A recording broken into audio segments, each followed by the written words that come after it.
জুলাই সনদের যদি বাস্তবায়ন করতে সরকার দেরি করে অথবা অন্য কিছু হয় তাহলে আবার জনগণ রাস্তায় নামবে, এটা খুবই স্বাভাবিক। এখন বাংলাদেশের ঐক্যমত কমিশনের যে মূল আলোচনার বিষয়, জুলাই সনদের আইনি ভিত্তি কিভাবে দেওয়া হবে বা কি হবে, ইতিমধ্যে আজকে রাজনৈতিক দলগুলির সাথে যে পরামর্শ করেছেন ঐক্যমত কমিশন এবং বিশেষজ্ঞদের যে মতামত, এই সম্মিলিতভাবে একটা প্রস্তাবনা ওনারা পেশ করেছেন। অনেকগুলি প্রস্তাব পেশ করেছেন। এর মধ্যে উল্লেখযোগ্য হলো নির্বাহী আদেশে কি এটা জারি হবে কিনা, এরপরে আগামী পার্লামেন্টে এটা অনুমোদন করা হবে কিনা, অথবা সুপ্রিম কোর্টের বিচারপতিদের কাছে এটা পাঠানো হবে কিনা, অথবা গণভোট দেওয়া হবে কিনা। আমরা অনেকেই অনেক কথাই বলেছে, আমরা পরিষ্কারভাবেই বলেছি আমাদের দলের পক্ষ থেকে যে জুলাই সনদের আইনি ভিত্তি এখন বাংলাদেশের 18 কোটি মানুষের দাবি, এবং দাবি করার কথা ছিল না। অনেকেই রাস্তায় মিছিলের উদাহরণ দিতেছেন। সবার জানা আছে রাস্তার মিছিলের মধ্য দিয়ে ফ্যাসিবাদী সরকারের বিদায় হয়েছে।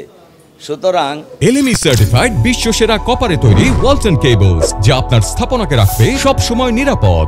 জুলাই সনদের যদি বাস্তবায়ন করতে সরকার দেরি করে অথবা অন্য কিছু হয় তাহলে আবার জনগণ রাস্তায় নামবে, এটা খুবই স্বাভাবিক। এ ব্যাপারে এর বাইরে যাওয়ার তো কোনো সুযোগ নেই। যে কোনো দাবি দেওয়া আদায়ের জন্য বাংলাদেশের ঐতিহ্যই হলো আন্দোলন, সংগ্রাম, লড়াইয়ের মধ্য দিয়েই এগুলি বাস্তবায়িত হয়। আর এই জন্যই আমাদের পক্ষ থেকে পরিষ্কারভাবেই বলা হয়েছে, আপনাদের সবই জানা আছে পার্লামেন্টের ব্যাপারে।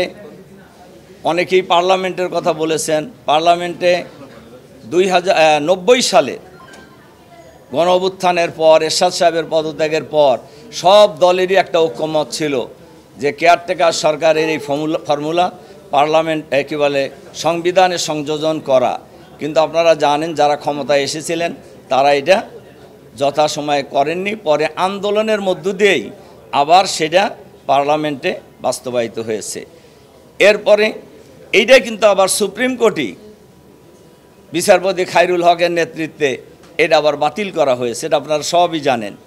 এজন্য আমাদের বক্তব্য হলো যে কনস্টিটিউশনাল অর্ডারের মাধ্যমেই এটা বাস্তবায়ন করতে হবে। প্রয়োজনে এরপরে গণভোটে আমরা যেতে পারি, তবে এটা ইলেকশনের পরে নয়, অবশ্যই জাতীয় সংসদ নির্বাচনের আগেই এ ব্যাপারে গণভোট হতে হবে। এটা হলো আমাদের মূল বক্তব্য। কাজে এই বক্তব্য আমাদের পক্ষ থেকে আজকে ঐক্যমত কমিশনের মিটিংয়ে আমরা পরিষ্কারভাবেই বলেছি।